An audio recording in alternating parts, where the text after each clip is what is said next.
Hi everyone, welcome to this tip in 20 for January 2021. I am Rachael. I am the founder of Infinite Wisdom. I am a HeartMath certified mentor and a Spirit and Spark practitioner.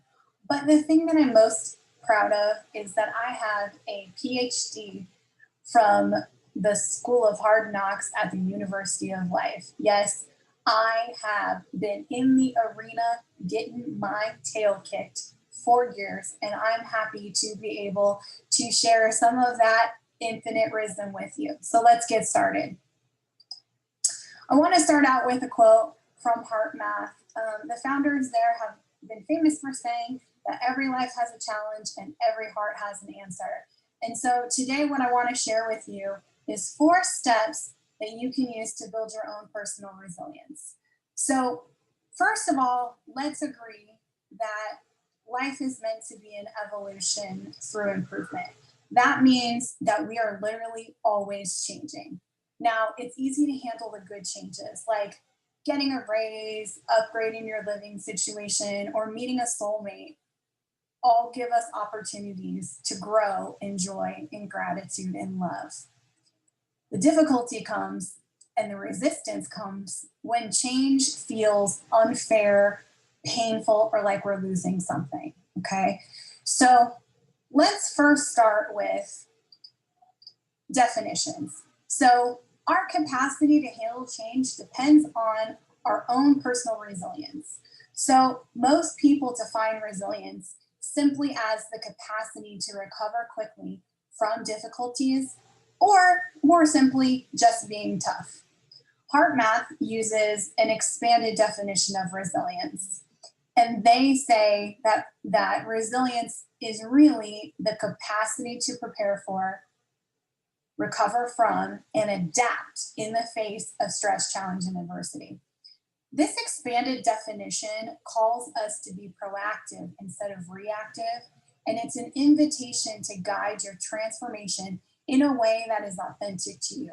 So, when you're hit with a change that seems challenging in the moment, I want you to take a deep breath and follow these steps.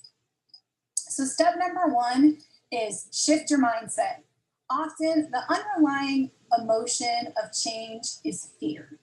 When you neutralize that fear, you create capacity to weather the storm. Know that in the natural order of life, the breakdown always comes before the breakthrough. What looks like destruction and upheaval initially typically looks completely different once it transforms. So, about a year and a half ago, my life was completely different than how it is now.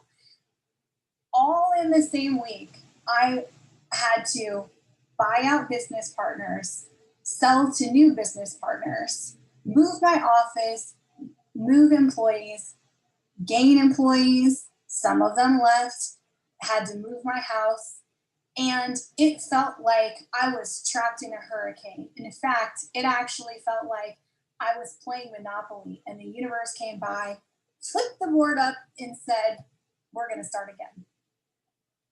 Here's the thing, I trusted in my capacity for change and in my ability to create an improved future. That's a mindset. And if you're able to shift in the moment your mindset to really understand that whatever is happening for you really truly is for your best and highest good, then already you're creating capacity because you're no longer focusing on the negativity, on the stress, on the anxiety, on the fear. You're focusing on what's possible and the benefits of how this change is helping you. Okay? So, step number 2, seek the lesson. Once you lean in to the trust that you have in yourself and your capacity for change, it is critical that you begin to see the lessons in the challenges, obstacles, and adversity that you're going through.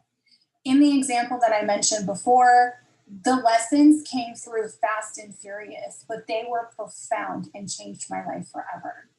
I found purpose for my pain. It helped me process and look at what happened very quickly, and it really helped me to understand that my circumstances were serving as a catalyst for my transformation. And I was able to use those as a way to get out of the excuses, the victimhood, the old story. Essentially, it helped me find opportunities to vocalize my struggles and my victories so that I not only felt clear and helped myself, but also so that I could help other people. So, step number 3 is pause for introspection. Now, listen, this is not an easy task. It is so much easier to point the finger at others when changes are thrust upon us. Listen, I could have stood in my ground, and it would be true that people did things to me. However, I took a step back and I realized with some reflection and self-real talk that the situation had steps where I contributed to that change through my thoughts, through my feelings, through my actions, through my choices. In this example that I mentioned before, I manifested those changes and I had to take responsibility for my part. Now, ultimately, I did ask for some of these things to happen. I wasn't happy with my business partner, so I wanted a way out. I wasn't happy in my house, so I wanted a way out. And though, admittedly, those lessons showed up in ways that I didn't expect, and certainly I would have preferred to not have them all happen in the same week. It was those moments that created opportunities for me to clarify what I truly wanted, and it cleared the path for where I'm standing today. It cleared the path for me to get to the point where I'm actually meant to be.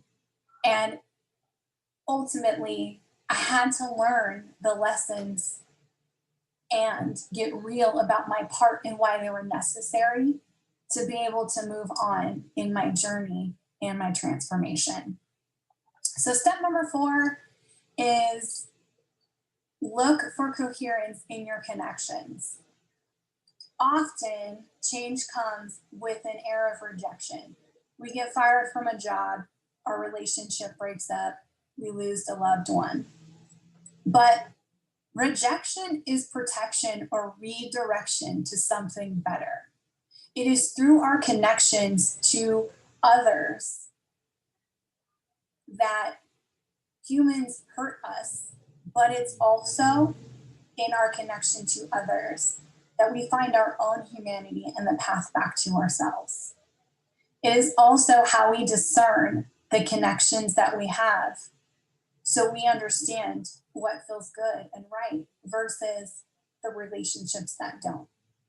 That change is crystallizing your ability to truly see in your life the people that show up and support you in ways that are seen and unseen, and also the people that support you in ways that you know and ways that you don't.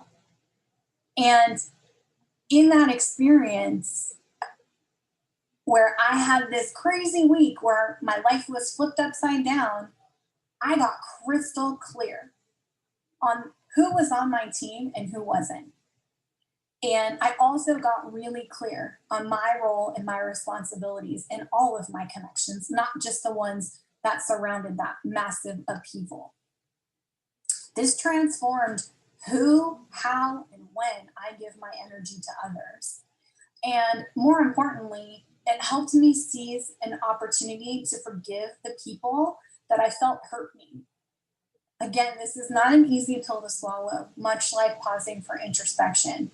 It's so much easier to put on that cape of victimhood and say, these people did me wrong, so now I'm going to wallow in it. It's part of my story.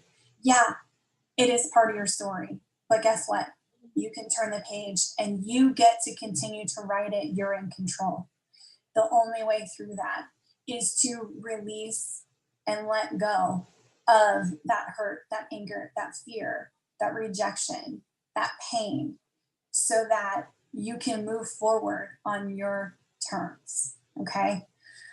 Now, I know that these things are easier said than done. And following these steps in the face of change that feels insurmountable isn't going to make the gauntlet that you have to go through disappear. However, you're going to be armed now with the capacity to prepare for the ripples that accompany change, recover from the painful process that often comes with growth, and also now you have a framework to adapt in the moment when change places obstacles in your path. So I hope this tip 20 was helpful to you. And if you want a more personalized experience with me and working together as a HeartMath mentor, you can find me in the Spirit and Spark directory or on my website at infinitewisdom.com. Thanks so much, and bye for now.